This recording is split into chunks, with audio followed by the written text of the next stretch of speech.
Hi, I'm Tenshi, and today is May 20th, Scratch's 15th anniversary. Now, for all of you Zoomers who are probably younger than Scratch, it was a game-making engine that worked with these sprites, and you could have backgrounds, and everything was programmed with these basic little programming blocks that you could stick together, and it would teach kids about programming, and you could make these simple little games. Now, you'd probably not think much of the Scratch engine when you first saw it. I mean, it seems pretty basic, even childish compared to programming like you traditionally would with a programming language that's typed, obviously. However, this engine is actually incredibly powerful, and people have pushed it to such extreme limits. And that's what I want to take a look at in this video, some ridiculously impressive Scratch projects.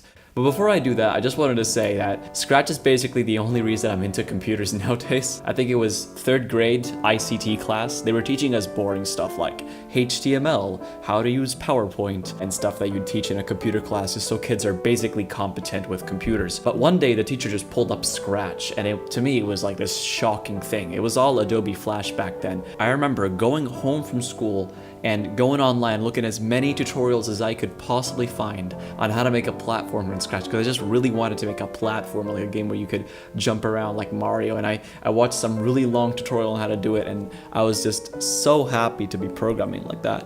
And I think that's really one of the main reasons I got into computers, and if it wasn't for Scratch, I probably wouldn't be here. So yeah, thank you to whoever at MIT came up with Scratch. Anyways, tearjerker aside, let's actually take a look at some impressive Scratch projects. The first one I want to take a look at is Getting Over It with Scratch. It's even got narration and everything, so yeah, let's take a look. Oh, there you go. Alright, there's the world record. The world record is actually managed by this cloud system. I didn't know they had this, but apparently Scratch now has cloud variables where people can submit stuff to your project and it can be stored and all users can see it. And over here we have a high score, and somebody apparently beat this entire game in less than a minute, so yeah, good on you. Anyways, I'm probably not gonna do it. Here we are, getting over it with Scratch. You might take this for granted, but programming something like this with the physics of a hammer, being able to push yourself, is no small feat. And it's no small feat in like a programming language, but it's definitely no small feat when all you've got to work with is blocks, right? So let's take a look at how this goes. I'm not gonna go for any speed runs because I know it's incredibly complicated. Let's see. Alright, so over here. There's no feeling more intense than starting over. There's the narration. If you've broken a Scratch project moments after you've shared it, then what you're about to go through may be too much. This game is pain. At least he admits it. Feel free to go away and come back. And remember to pause the game by pressing P. No.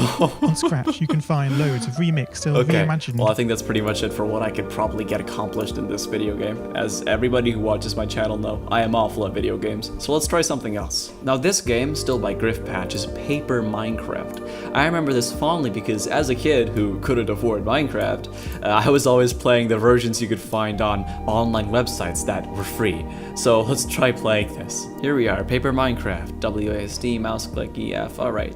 New game. Game mode. I'll go creative just so I can see what it's like. Here we go. Alright. Wow. That's pretty cool. So I remember this being like very, like I had a lot of stuff in the inventory. Let's see. Ah, yeah, there is stuff. There's building blocks, miscellaneous. Oh, there's mobs? I don't remember there being mobs. Okay, let's try spawning some mobs and spawning some water. And apparently you can spawn, yeah, houses. Oh, they have redstone in this? That's crazy. Let's take a look at that. Alright. So how do mobs work this? Oh. Did I break it? Wait, how am I meant to place this? Did I place it? Oh, there he goes. Okay. How do I place the water? Oh, there it goes. That's really weird because it's like right-clicking on my browser. So the water actually flows. That's insane. I wonder what they have in caves. It's a bit like Terraria, I guess. It's got like, this underground section. It's all 2D. But yeah, I'm sure you can... Oh my, I fell into the death void. Oh no, it's not the death void. Oh, there's like this whole thing. Can I fly? Oh, that's cool. How do I go down though? Oh, like that. I can hear the spiders. Wait, why am I dying? I'm creative. Oh, check it out. Wait, what happened? Okay. Well, that was Paper Minecraft. Now let's take a look at something that's a little bit similar. Now for the next games I want to take a look at, they're actually very intensive to run using the regular Scratch engine. They're all still programmed in Scratch. However, using a tool called TurboWarp, we can put any Scratch project and recompile it to much faster JavaScript. And there's a few examples that they have on their website. Like for example, Terraria. I don't know if this is the whole game of Terraria because I've never played Terraria, but it sure looks like it. Alright, here we are, Terraria. Let's load up a new game. I'll just generate a random character. Yeah, that'll be fine. And let's go. Let's see. Small world. So here we are in Terraria. I've never played the real one, so I don't really quite know how it is. But I'm assuming this is very similar to it. Let's see. We got a sword. We can kill stuff. Okay. Check it out. We're destroying the flowers. So can I go into the ground? I don't know how Terraria works. Oh, here we are. Ooh. Was I not meant to go here?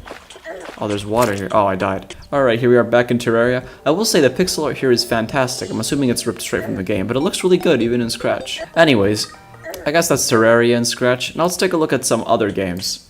One of the most impressive things I've seen in Scratch is the Crystal Seeker 3D platformer. Yeah, that's right, you heard me right. 3D games in Scratch. The way these are accomplished is by using the pen tool, which is available in Scratch, which lets you basically draw any geometry you want. This doesn't mean it's easy to draw a 3D level, and most everything done here has to be done with some very advanced techniques. Anyways, let's take a look at it. We're on a fast computer, and here we are, Crystal Seeker.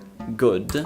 Bad. Bad stole the diamonds. Fine, all the diamonds. Okay. And so here we are with Crystal Seeker. Now, Crystal Seeker is a basic platformer. You're this polygonal creature over here. And get the coin. There we are. 5 coins.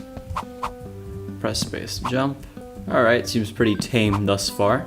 Basic little 3D level. Jump on it to vanquish. Not kill, to vanquish. What does vanquish mean? And this has a camera.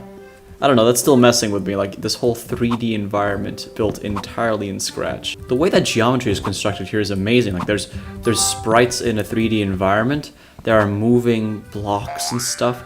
There's even basic animations with this little character, like he stretches up and stretches down when he jumps. This stuff is wild. I will say though, there's not much in the way of dynamic physics, not that I really expect it. Like when you move forward with this guy, he moves forward. When you stop pressing the key, he just stops instantly. Like I'm moving forward now, I'm just like walking about, then he just stops. There we are, the crystal. This is the level goal. Alright, level 2. Oh my gosh, passwords? Alright, let's go, start level 2. Clank plank. There's definitely some planks here. Oh my gosh, check that out. It's a plank that you can move dynamically. That is crazy, and it's like balancing itself. This still feels more like a technical demo than anything, but all the impressive stuff that's done in Scratch is still blowing my mind. Like, you gotta understand, when I was a kid, people were just making like basic stuff in this. It was just, you know, Mario, or I don't know, some painting program, or at most you'd get like something like 2D Minecraft, which is still, you know, hyper impressive. This just takes it to a whole other level. No wonder the games have to be recompiled to JavaScript. There's actually good level design too, like this platforming is pretty interesting. Alright, we got the Crystal second level completed! Hooray! I think that's all I'm going to take a look at for Crystal Seeker, although I'm sure it gets very interesting and lots of cool new game mechanics show up. I'll have every game here linked in the description if you want to take a look. And who knows, I might play this on stream. Alright, next up, we have Portal 3D Test Chamber 13. This is another impressive 3D game. This is actually Portal in Scratch. Alright, here we are. Ooh. If you become lightheaded from thirst, feel free to pass out. An intubation associate will be dispatched to revive you with peptic salve and adrenaline. I'll put a portal here. I'll get the cube and pass it through the portal. Okay, where's my cube? Why did it disappear? It closed the door. I can't get out. It's an ever-consuming void. I'm sorry. One interesting field of projects in Scratch is the 3D or like math generators. Like this one, for example, generates terrain, as you can see.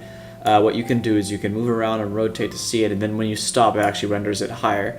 You can get texturing and stuff, like here you are, generate texturing. We can have more erosion or less erosion. We can increase it, like for example, and run it, and as you can see, there's more erosion. You can change the source terrain, you can generate new terrain, keep generating with new noise, and increase the resolution to make it much cooler. There we are, big. And as you can see, it's just Perlin noise, I'm assuming. But yeah, check that out. It's cool terrain generation that looks quite nice in Scratch. Another cool one is the 2D physics engine. This one's pretty cool because it lets you basically create objects that interact with each other. This repels them, and this generates lots of little circles. I think demos like these are probably the most impressive because, like, imagine trying to program an entire little physics simulator in Scratch of all things. And I love all the different demos that there are in Scratch to demonstrate different cool things that you can get away with block programming. Anyways, that was pretty much everything I wanted to take a look at in this video. I hope you enjoyed watching these different projects. I'll have links to each one of them in the description, like I mentioned before. I think my favorite was probably Crystal Seeker, just because it seems very interesting and cool and impressive. So definitely check that out in the description. But anyways, happy 15th anniversary, Scratch. I've been Denshi. Goodbye.